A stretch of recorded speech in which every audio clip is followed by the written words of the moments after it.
Gentlemen, welcome back to the Tiege Hanley Starting a Business, Building a Brand vlog. This one, you know what's 50.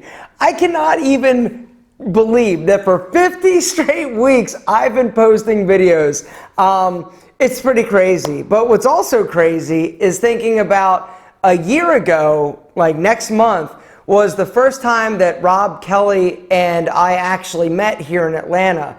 And it's really remarkable in terms of how far we've come with Tiege Hanley, the business, and what all has transpired, what all we've been through. I feel like we've run a marathon in the span of a year, but looking back, it seems like it was just yesterday that we met for the first time. And so today, apparently, I'm feeling a little bit nostalgic. I'm also feeling embarrassed because before we go any further, you guys caught me. Sunglasses on my head in the last vlog. Okay, so the deal is, I actually found this funny when I watched it again. I'm like, oh, here's the deal. It is bad. You should not wear your sunglasses on your head. There are a few reasons. The main reason is because it actually stretches out the arms. Where you should keep your sunglasses, if you take them off when you go inside, which you should, is right here. This is actually where I typically will carry them. But the other day when I went to the lab, I flipped them up on my head because I was wearing this lapel mic. And so I was like, oh, I can't do that. So I put them on my head, but you caught me and you called me out, and you are absolutely right. Do not do as I do as I say. And I say not to wear your sunglasses on your head. But I thought it was funny. I thought it was really cute, actually. And just kind of awesome that, yes, you caught me. I did something that I said that you shouldn't, and let this be a lesson to me. Now, let me give you sort of what's been happening, because we've been running 1,000 miles ahead. The good news, you're watching this today. Guess what also arrives in Chicago today? As you watch, it is getting unloaded. The new products. Not all of the new products. They actually had to send a partial shipment just to basically get us moving again and shipping again, because for about a week now we've had to move people, basically move their date a week out, because we were totally out of product, which, you know, in all honesty, it's pretty amazing that, you know, with all of the moving pieces to this business, all of the things that could go wrong, that did go wrong, that could go right, and that did go right, the fact that we were only out of product for a week is pretty remarkable in terms of, you know, projections, and really goes to show you that the more accurate you can be in forecasting, and then while you're operating your business, to keep adjusting and changing. A lot of mistakes that people run into in terms of inventory is they're not updating their numbers as they go along. And as you guys know, last week I told you about that spike in sales due to me being on the Art of Manliness podcast.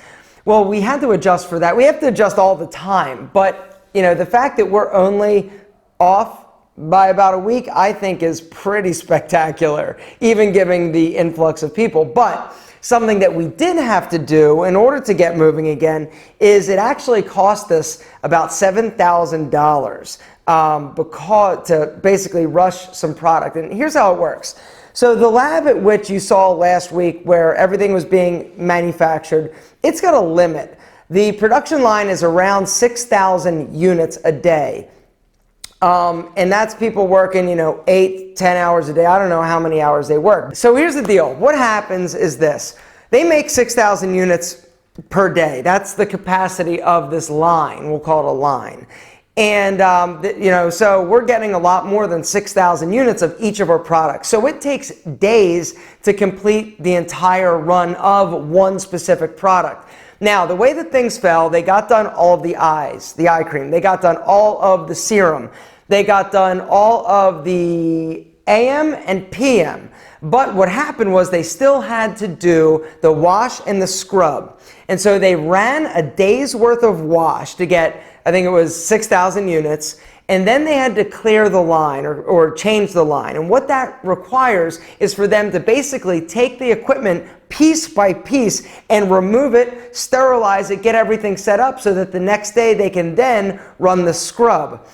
And what they're going to do then is they're going to run the scrub until completion, change it, and then finish running the wash. I hope this makes sense. The reason that they're doing it is because we needed to get a shipment of wash and scrub along with the everything else, the eyes, the serum, and the AM and the PM moisturizers up to Chicago so that orders could start to be rolling out and filled again. Because the backlog of customers is tons. And so it would take literally Kelly and our guys up in Chicago, weeks just to catch up on the stuff that should have already shipped out. And so every single day that we're down is troubling. And it causes a lot of work and backlog and all sorts of stuff. And a lot of work in Rob having to go in and actually physically shift people's dates a week so that they're not actually paying and not getting their product shipped out. And so a lot of moving pieces. That being said, it's all moved. We had to pay like $7,000 to make that switch just so that we could get enough scrub so that we could start filling and shipped up to Chicago and all that good stuff. And so it was one of those things where we had to meet, we had to talk. Okay, so should we spend $7,000 or should we, and you know what the difference was in them not doing it? 2 days. That's how serious and committed we are to getting you the products in a timely fashion and to not inconvenience our customers anymore. We could have profited $7,000 if we waited an additional 2 days. And so if there's any question there shouldn't be any question, how committed we are to Tiege Hanley, to you, to making sure that you have the best customer experience that you possibly can. I mean, how would the big companies handle it? Do you think they would make those decisions? I mean, it was not a difficult decision for us. It was like, okay, do we have the money? Yeah, then guess what? Do it, spend it, because you're worth it. So I just think it's pretty cool that we could do that, and the fact that we're profitable is also really cool, which is great news. I know that there was some concern earlier on in some of these other vlogs. People have commented like, oh, because I was talking about margins and the fact that we're not charging, 10 times what it costs us, and so it affects our ability to, anyway. Tiege Hanley is profitable, boys, which is great. Could we be more profitable if we charged more? Yes, but, I really feel like we hit something. I mean, we really, I feel, found a sweet spot. The products are amazing. And the cost obviously is reasonable, and you guys are letting us know that it is because you're buying. On the website front, everything is still getting developed and changed in terms of the functionality of the interface. It's taken a while, it's taken longer than we would have liked, but it's better for us that it's right and better for you that it's right.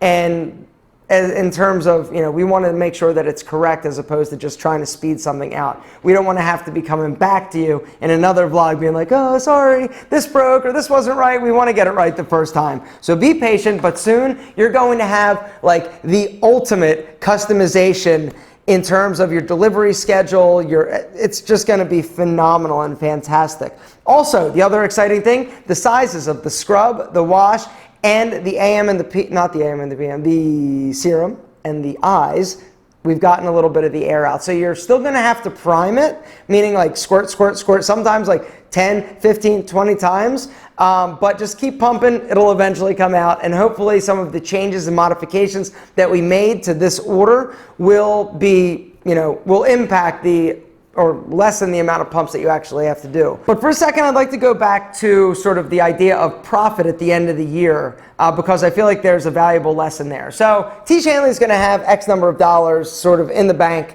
at the end of the year, if all of our projections stay consistent and current. And so the idea is, okay, well, what are we going to do? If you have a bunch of profit in the bank, say you've got $100 of profit in the bank, you're going to be taxed on that $100. But as a business, it's beneficial tax-wise for you to actually have some expenses at the end of the year. And so what we're doing is we're actually spending money, more money than we might normally, because we want to basically reduce our tax burden or liability. And the type of business that we have, you know, you've got Rob, Kelly, myself, and the chemist. We all own a piece of Tiege Hanley. Well, any profit that Tiege Hanley makes, say it's $100, okay, you then are taxed personally. I'm taxed, Kelly's taxed, Rob's taxed, chemist is taxed on your percentage. So say you own 20% of $100, or 20% of the company, that $100, you're going to be taxed on $20 personally. And so, in an attempt to reduce the amount of personal income tax that we have to pay the government, you basically need to try and reduce that $100. So, and I know this is all just like, you're like, what? Are you following along? So what we're going to do is actually now look at some of the ways that we can spend it to help grow our business a bit more in the coming years. And so, the coming year, actually. And so we're getting creative, and we're looking at different advertising, marketing options, and actually buying it now, just so that we can reduce the amount of profitability that is left and ultimate taxes that we as business owners are going to have to pay. Totally legal, totally legit. Pretty much every company does that at the end of the year. And so I thought it was important to let you know what's going on.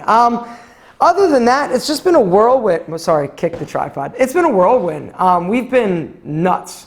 And it's just been really kind of touch and go and really kind of stressful at times because of the inventory. And there's nothing more sort of, it's so difficult when you know that you have all these customers that want product and are ready for product, but you don't have it. And I never want to be in that position again. And I know that everybody on the team never wants to be in that position again. And so we pre-purchased a lot of packaging that if we see we're running low, we're learning. And a lot of this is a learning curve. And so, you know, sorry for inconveniencing you, but we did what we could to lessen the blow. And just want to say thank you. This is an incredible experience. I hope you like these vlogs. I'm going to keep doing them. Next week, I want to answer some of your questions. But I would like to know your feedback. So here's the deal. Sign up for the email list because I want to over at Tiege.com because we want to send out, we're working on 3 different creative banners. On my website, I Am Alpha M, we're going to start advertising with some banners, and we've got 3 different sort of concepts for creatives for banner ads. And I would love your feedback. I want to know what banner ad would make you click on it. So make sure that you're signed up to Tiege.com or over at Tiege.com for the email list. And we're going to send that out this week. I don't know the date yet, but make sure to do it when you watch this video if you're not already signed up for the email newsletter. Because we need your help. I'm curious, quite frankly, because here I am looking at these and I'm like, oh, I think that one's the best. But really, it's you. Not what I think, it's what you think. And so that would be really helpful and definitely help us as a company. And so in advance, thank you. Gentlemen, you rock so hard, it's ridiculous. Thank you for calling me on this action, because don't ever do that. Now we're good. Gentlemen, I'll see you next week.